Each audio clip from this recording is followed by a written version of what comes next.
Hai guys, welcome to Fashion Show. Hari ini saya ingin sharing sebuah prinsip, yaitu adalah prinsip baju. Karena apa? Karena kita pengusaha baju, pengusaha bisnis fashion. Jadi tentu kita harus punya prinsip baju ini dalam kesehari-harian kita. Apa itu prinsip baju? B yang pertama adalah belajar. Jadi orang harus mau belajar. Jangan merasa sok tahu dan sudah tahu segalanya. Saya tetap memposisikan diri saya adalah sebagai pelajar. Kalau saya ketemu orang yang lebih sukses maupun orang yang biasa-biasa ataupun semua orang, saya pasti mencari sisi apa yang saya bisa pelajari dari orang ini. Ya, tentu kita harus punyai mindset sebagai pelajar. Ada pepatah yang bilang adalah always have a beginner mindset. Artinya apa? Jangan merasa expert, harus selalu merasa beginner. Karena apa? Begitu kita menetapkan diri kita sebagai expert, cukup ilmu kita akan sampai di sana saja. Gelasmu sudah penuh, karena kamu tidak mau mengosongkan gelasmu lagi. Jadi kalau kita punya beginner mindset, maka kita akan selalu merasa, aku harus belajar lebih, aku harus mendalami lebih. Itu yang penting punya prinsip dalam berbisnis fashion, ya. Ada dua knowledge yang harus kita kuasai dalam hal pembelajaran, yaitu yang pertama adalah belajar bisnis secara general. Artinya apa? Kita belajar dasar-dasar bisnis lah, bagaimana caranya dealing sama orang, negosiasi, bagaimana caranya ngatur karyawan, manage people, gimana caranya dunia accounting, finance yang basic-basic aja supaya kita bisa mengatur keuangan kita, cara mengatur stok, produksi, ya, itu semua bisnis secara general. Tapi kita juga harus punya knowledge yang kedua, yaitu adalah specialized knowledge. Yaitu adalah kita berada di business fashion, tentu kita harus punya specialized knowledge di business fashion. Entah itu kamu di garment, entah itu kamu di konveksi, entah itu kamu di retail, semua itu ada specialized knowledge-nya. Contohnya, kalau di retail ya kita udah harus tahu dong, kalau retail kan kita harus ada toko. Nah, toko offline, toko online, itu gimana caranya ya ngatur yang spesifik untuk business fashion-nya. Ya, terus gimana cara promosiin di bisnis fashion ya? Gimana caranya kita melakukan strategi marketing untuk bisnis fashion ya? Nah, itu specialized knowledge dan itu harus kita pelajari. Jadi ada dua hal yang kita harus pelajari, satu bisnis secara general, dua adalah specialized knowledge, yaitu di bisnis fashion. Itulah prinsip yang pertama. Jadi setiap hari saya harus belajar lebih dalam lagi, lebih dalam lagi. Ingat, repetition is a mother of all skill. Begitu kita mengulangi, kita bisa master di bidang tersebut, kita bisa master di skill tersebut. Itu yang pertama. Yang kedua adalah A, dari kata baju tadi. A itu apa sih? Adalah attitude. Ya, selama saya berbisnis, yang saya lihat dari orang adalah attitude-nya dulu. Selama saya hire karyawan, yang saya lihat dari orang adalah attitude-nya dulu. Attitude itu begitu penting. Kenapa? Karena memang attitude itu segalanya bagi saya ya.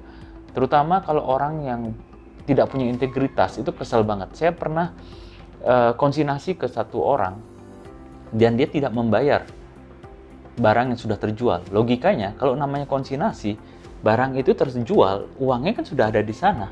Yaitu harusnya dikasih dong ke saya. Persentasenya 30%, 40% itu kasih ke saya dong, kan uangnya udah ada. Bukan uangnya nggak ada, tapi dia tidak membayar dan dia dihubungi tidak bisa, dia malah pulang kampung. Ya sudah, saya ikhlaskan. Jadinya saya belajar bahwa orang ini tidak punya attitude integritas, tidak punya attitude yang baik. Sangat penting untuk menjaga hubungan, baik itu kepada supplier, kepada vendor, kepada customers, adalah attitude kita. Pernah nggak sih kalian belanja dengan SPG yang punya attitude yang buruk? Ya, melayani kita dengan buruk, main handphone, ya tidak digubris, mencari size, cari sendiri. Hal kayak gitu mempengaruhi tentu kondisi keuangan, kondisi bisnis kita. Maka dari itu, penting untuk kita mempunyai attitude yang baik. Ya, sebagai orang kita harus punya empati, kita harus bisa memanage orang dengan baik, kita harus memperlakukan orang lain sebagaimana kita ingin diperlakukan. Itu sih golden rule-nya adalah itu. Treat others like how you want to be treated. Perlakukanlah orang lain sebagaimana kamu ingin diperlakukan. Oke? Itu prinsip yang kedua. J dalam kata baju tentu adalah janji.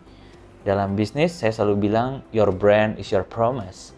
Artinya apa? Begitu kita punya brand, kita sudah memberikan janji ke customers kita. Janji apa itu? Kualitas produk yang baik, pelayanan yang baik, dan juga janji akan bahwa kalau kamu tidak suka dengan produk ini, maka 100% satisfaction guarantee, balikin aja ke kita, asalkan tag-nya masih utuh, segalanya masih sesuai, masih seperti semula, kita akan refund uang kamu 100%. Kalau kamu menemukan cacat atau apa dan kamu nggak suka, kamu bisa refund. Kita mau 100% satisfaction guarantee. Itu adalah sebuah janji, ya. Nah, perlu kita harus menepati janji-janji yang kita sudah set. Kalau kalian memberikan janji ke customer, saya janji akan kirim barang 2 hari lagi, maka tepatilah janji tersebut. Kalau kalian sama vendor atau supplier, kalau kalian mau membayar ke vendor tersebut minggu depan, maka tepatilah janji tersebut. Minggu depan kamu harus bayar, apapun yang terjadi. Begitu kamu menepati janji, maka timbullah kepercayaan satu sama lain. Kepercayaan sama customer, kepercayaan sama vendor atau supplier, dan itu sangat-sangat membantu pengembangan bisnis kalian. Karena apa? Karena bisnis tanpa kepercayaan pasti akan jatuh. Karena kepercayaan itu nomor 1. Jadi, kalian harus ingat, janji-janji kalian adalah representatif dari brand kalian. Jadi tepatilah janji kalian, maka brand Anda akan dipercaya. Dan yang terakhir adalah dari kata U. Tentu namanya kita bisa belajar segala macam hal, tapi percuma aja kalau kita tidak praktek. Jadi dari kata U adalah artinya usaha. Mau nggak mau kita harus usaha, karena income datang dari action, bukan dari belajar. Ingat, income datang dari action, bukan dari belajar.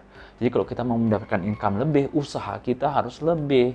Kalau usaha kita sudah bisa lebih, effort kita bisa lebih, kita kasih jerih payah kita, jadi kemungkinan keberhasilan kita akan semakin meningkat. Sesederhana itu guys ya. Saya nggak mau teori A, teori B. Intinya adalah praktek, ya kerja tiap hari, ya harus disiplin, harus kerja, datang, show up to your work, and you do the work. Ya, lakukan kerjaan yang sesulit apapun, terima tantangan apapun. Karena itulah yang namanya sebagai pengusaha, kita harus menerima tantangan, menyambut kompetisi, dan kita enjoy akan hal itu. Dan itu mempush kita untuk bisa menjadi lebih lagi dan lebih lagi. Tentu semua itu tidak mudah, harus adalah jalani, tapi memang untuk kesuksesan itu memang ada harga yang harus dibayar. Mau nggak mau kita harus membayar harganya. Dan harganya itu memang nggak murah. Jadi semangat, kita sama-sama sebagai fashionpreneur, kita harus semangat. Dan kalau Anda suka dengan prinsip baju ini, jalanin ya, praktekkan tiap hari, punya pendirian, pakai prinsip ini. Dan juga semoga kalau kalian suka video ini, jangan lupa untuk di like, di share, dan di subscribe, nyalakan loncengnya, supaya saya semangat juga memberikan banyak insight dan sharing my journey, fashionpreneur journey, kepada kalian, supaya kita sama-sama bisa memajukan fashionpreneur di Indonesia ini, bisa menginspirasi orang-orang yang baru memulai usaha fashion, supaya mereka semangat, supaya mereka nggak lose track lah gitu, supaya kita bisa sharing kesalahan kita, supaya mereka juga tidak perlu mengalami kesalahan yang kita lakukan. Oke, sampai jumpa di episode selanjutnya. Salam Fashion Show, bye-bye.